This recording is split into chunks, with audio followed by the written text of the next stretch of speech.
Hello, welcome. Today I'm in Matthew chapter 5 and I'm reading some passages from the Sermon on the Mount, chapter 21 through 24. And I'm reading from the King James Bible.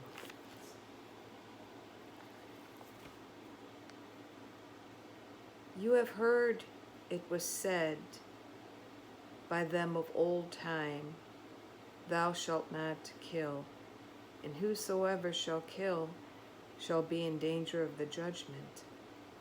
But I say unto you, that whosoever is angry with his brother without a cause shall be in danger of the judgment.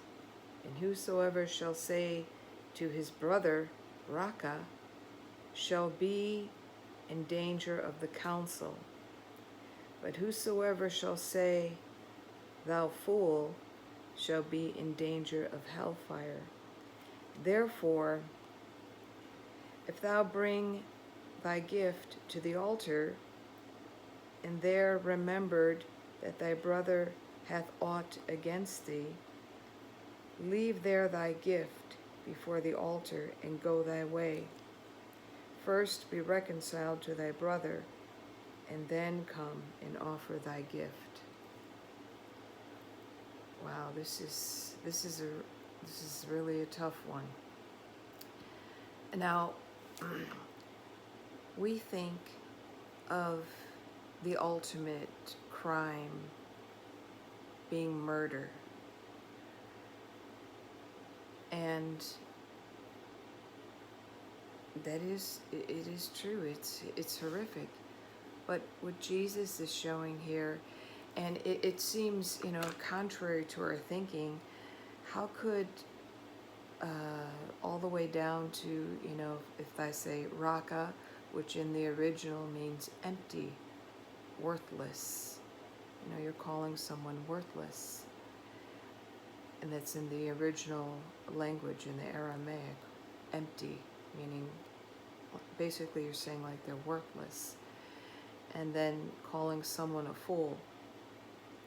And that one, it's like the punishment gets greater, It goes from the, all the way from the, the council, all the way to hellfire. But what Jesus is showing here is that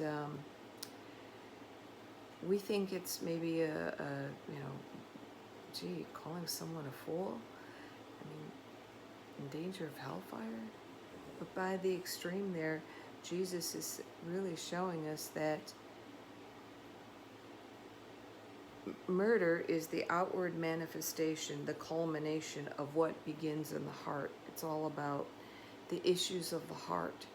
Just like when Jesus talks about adultery, he goes, we think of the act itself as being the sin, but Jesus says it's when you look at another woman with lust, it's the same thing. How could it be the same thing?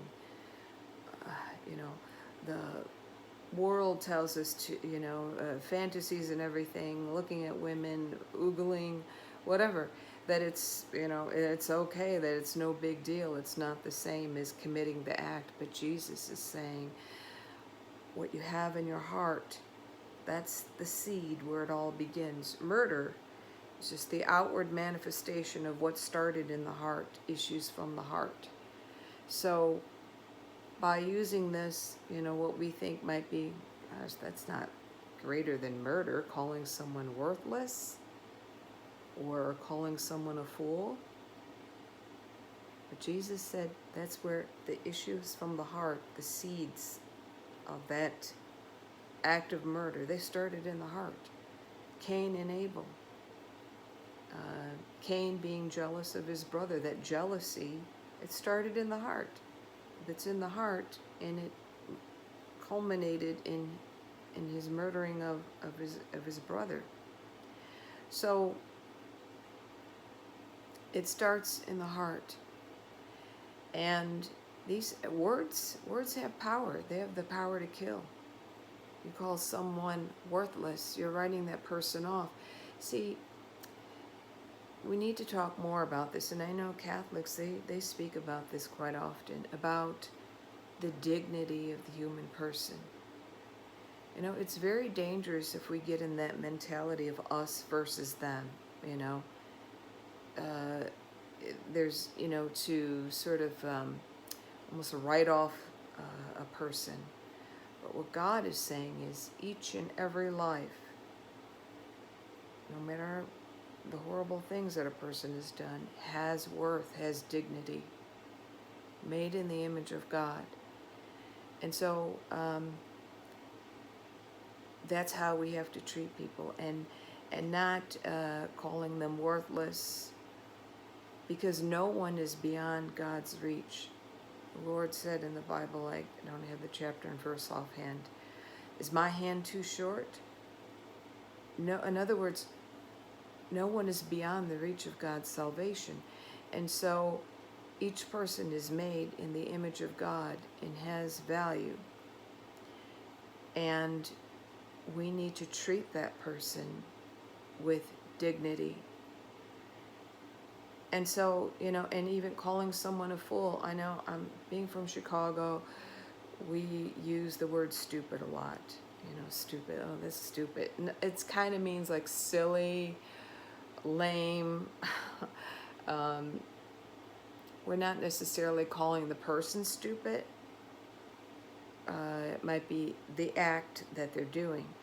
But out here in the South, I notice that affects people differently. It's like you're calling them stupid. So we have to ask God to put a guard on our mouth, to help us the way we speak to people, because words are very powerful. And so murder begins in the heart, because yes, words have the power to kill. And so calling forth their, you know, their calling them, you know, is a person that has dignity and value in the eyes of God. I'm thinking of the clip, and I'll probably tackle this on my other channel where I talk about this clip from Les Miserables, Jean Valjean, where he's been in prison for stealing a loaf of bread to feed his hungry family. And then when he tries to escape, he's given more prison time. And so he comes out so angry and wild and just hateful. And he's hungry though. And he hears about the good bishop, and he goes to his door, and he expects to be treated terribly, you know, to be sent to the barn and, you know, just give him something to eat and he'll be on his way. But the good bishop, when he answers the door, he says, "Come in," and he welcomes him. Said, "You know, you are my brother. You know, you are. This is your home," and he can't believe it. You know, that he's being treated like this, because everyone has treated him like a monster, as someone who's worthless. And so when he goes to sleep that night, Jean Valjean starts thinking, you know, he notices when he's eating the silver that the bishop had in the cabinet. And while he's lying there in his bed, he's just thinking about like how the world has done him wrong and how he's so angry. And so he gets up and he steals all that silver and he leaves.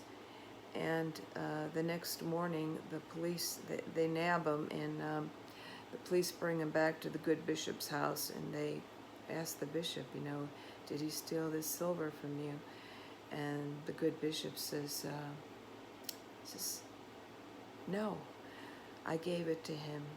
"And why didn't you take this too?" He gives him some other things, you know, of value, some items, I forget what they were, but some candlesticks or something.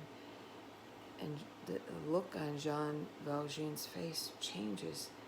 He could have had him sent back to prison easily for stealing the silver. But the good bishop knows that this is a man who is a hardened heart, and he treats him with dignity and worth and value. And Jean Valjean hasn't been treated like that by anyone. And so it actually breaks him, and it brings him to tears. And the good bishop says, that use this, as a way to become a changed man, and he does. It breaks through his heart. So that's the power of love, and when we treat people with dignity and realize that that is a person, no matter how we feel about that person, the horrible things that that person has done, we treat them as a person of worth, because in God's eyes they are, and no one is beyond God's power to save. And that's what changes people. When they experience the love of Christ through you, that's what changes people. And so Jesus is showing here that what we think, murder, the ultimate act, of course. But what he's saying is it's in the heart. It's in the heart. It issues from the heart of man. The seeds are there. The seeds are there. When we call someone raka, empty, or a fool, words are powerful. They can uplift, or they can kill. And so he's going to show that with the next one, which is adultery. The seeds are in the heart. These things are in the heart of man. And so it's very powerful, when you look into, it seems absurd, on the face of it, because we're thinking murder is the ultimate, and of course it is, but what Jesus wants to do is show us that it starts in the heart, and this is how we have to treat people. We have to love with the love of Jesus. We can't do that in our own strength. This is the power of God flowing through us when we realize what Jesus has done for us in his grace, his love, his mercy. That love, that power can flow into people around us, people that don't seem lovable, but in God's eyes, each person has worth, has dignity. And so this is one that I have really spent quite a bit of time on, just sitting with these passages right here. We can't have hate in our heart and come to God. God says, leave your gift there. Now, of course, this is, still, Jesus hasn't been crucified yet, so when you bring your gifts to the altar, they had to bring sacrifices to the temple. Make it right with your brother first. Who's your brother? Not just the person in your family. Your brother is right there, whoever, is there, not just your family brother, So we need to ask God to help us to see with his eyes, and ask for his love to flow through us with this Holy Spirit, and to pray, and to really keep our eyes focused on God's love for us, because when we realize how much we are loved, God's love flows through us then. So have a good day.